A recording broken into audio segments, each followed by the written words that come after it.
Okay, so let's talk about three essential areas of where many people save their money. Okay, one of those is in mutual funds. And one of the benefits of mutual funds is that when the market goes up, your money can go up.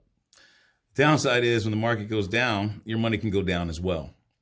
Another challenge that could happen is the impact of taxes, because taxes in many cases can come in and eat up your profits in your mutual fund gains every year, right? If they're separated by themselves, we call these naked mutual funds. They're exposed in the market.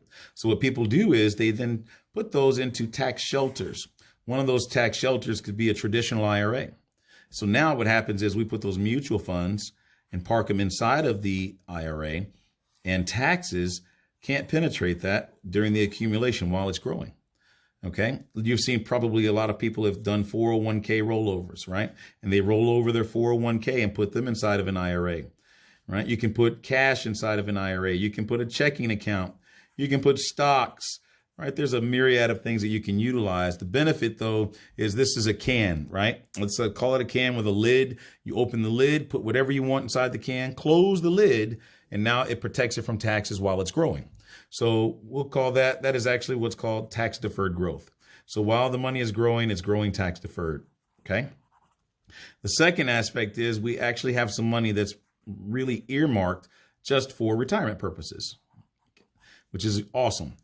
Now, the downside is in most cases, if we need to access this money prior to 59 and a half years old, two things happen. The first one, not so good. We have to pay an IRS 10% penalty and ordinary income tax, which is a downside. So whatever our income tax bracket is at that time of withdrawal is what we have to pay as a penalty to utilizing those funds. Okay, so that's one area, or those are two areas. The third area is another one that looks a lot like those traditional IRAs. It's another tax shelter, and it mirrors it, but this one is called cash value life insurance. Okay. And the reason why many people utilize this is because life insurance actually has tax benefits. Nothing else does. So we could take those mutual funds. Okay. We'll put them inside over here and transition. Instead of just putting in just mutual funds, we'll call these savings, because now we can put pure cash inside of our life insurance policies. We can also, it automatically comes with a death benefit. And in some cases, you can even have enhanced benefits like long-term care and critical illness. But here's the benefit. No matter what's in there, it also takes on the same characteristics of your traditional IRA. And guess what taxes can't do?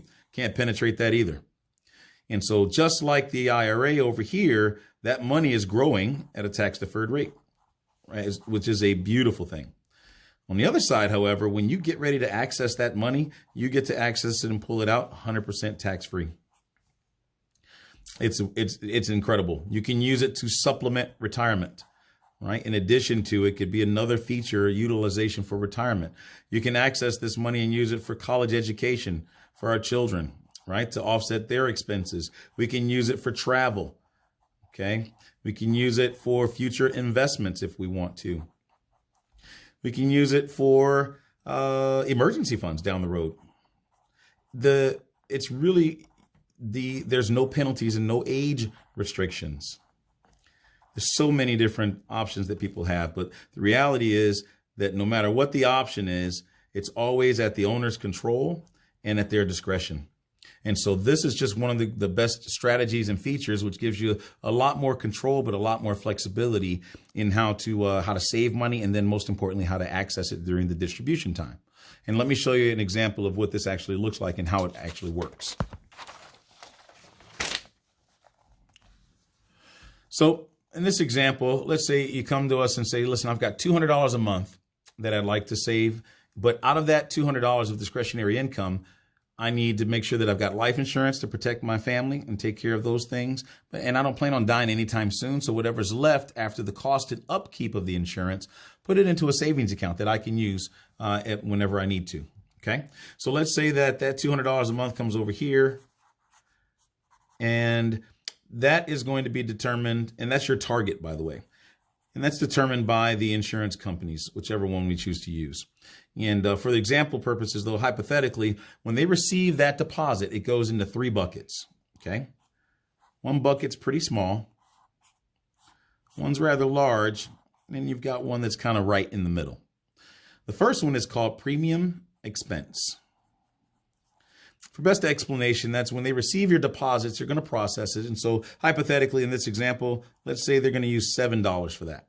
Well, that leaves you a carryover balance to this bucket of $193. And this bucket is your cost of insurance. All right.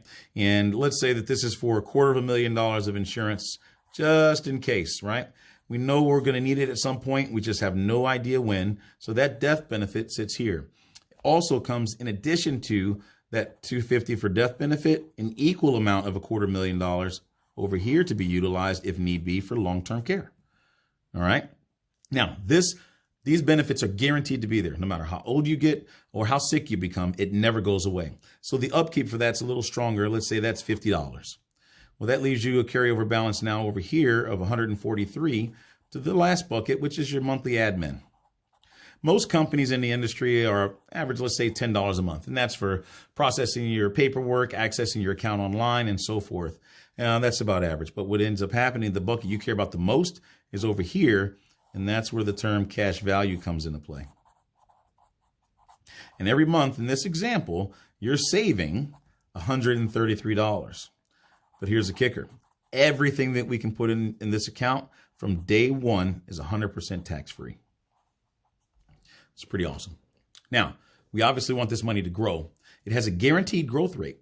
The lowest rate of return you're going to get on this is 0.75%, which in reality is incredible because that's 70 times more than you were receiving at a bank account, right? Right now, banks are at 0.01%. So it's actually 75 times, which is incredible because now 75 times more money is going to go into your account as opposed to what the bank's given us.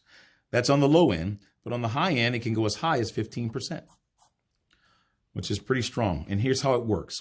Let's say that you put your money in, you start your plan today. A year from now, they're going to look back, and let's use the S&P 500 as an example of one of the indexes in the market that they track. So if the S&P performs at 9%, simply what happens is all the money that you have saved in this particular bucket gets a 9% credit, and it grows at 9%. Let's say another year goes by, and that 9% was growing already, and then whatever the next year it grows at 12%. Well, everything in this bucket gets a 12% credit on top of the 9 from previous years. Then let's say the next year it does 22%. Well, that's where your ceiling comes in, or your cap. That's the maximum you're going to earn, though, is 15%, because if it ever does negative 40, like it did in 2008, you're still guaranteed to get almost 1. And so you can see here in this strategy, you can't lose. And now the biggest feature that I really love that really helps our clients the most is what we call overfunding. So that $200 is just already set from the insurance carrier based on age, health, and amount of life insurance that you carry. But what if you had extra money you wanted to put away and have it go into your account? Well, let's say, for example, we put another $100 in every month, right? And that $100, what they do is they receive that deposit, and the rest of that money goes all down here as well. And you're overfunding your account. It could be $100. It could be another $1,000. It doesn't matter. It's at the owner's control and at their discretion. And speaking of control, now we're teaching people how to be able not only to control their assets, but control their tax exposure, which is eliminated, control their risk in the market, which is eliminated, and control their access. And now they have full control of their money.